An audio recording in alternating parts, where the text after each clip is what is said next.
já entendi. Seth tá a fim de me pegar. Então tá.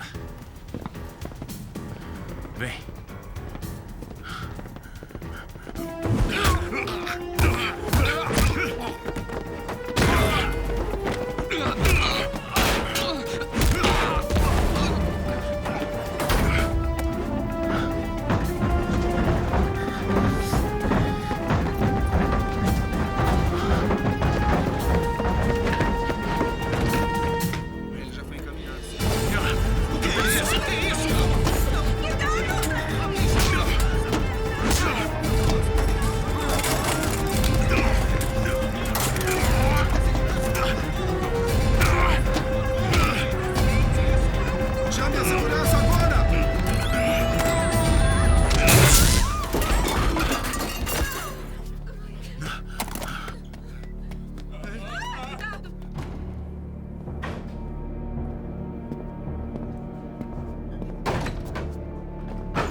Com licença, senhor.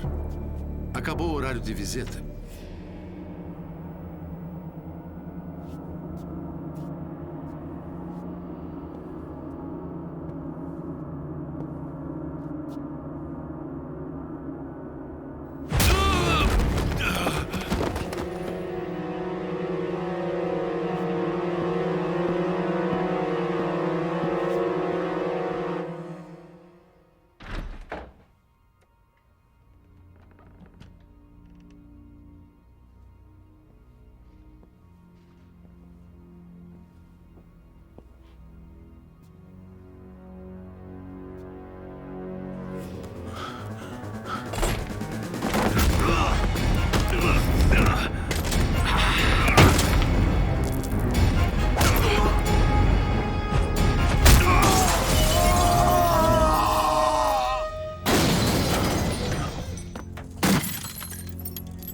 Eu odeio esse cara.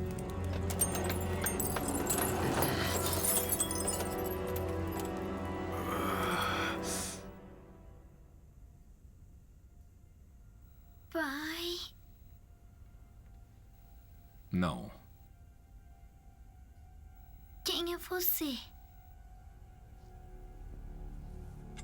Eu sou Seth. É mentira. Agora eu tenho um corpo, Hillary.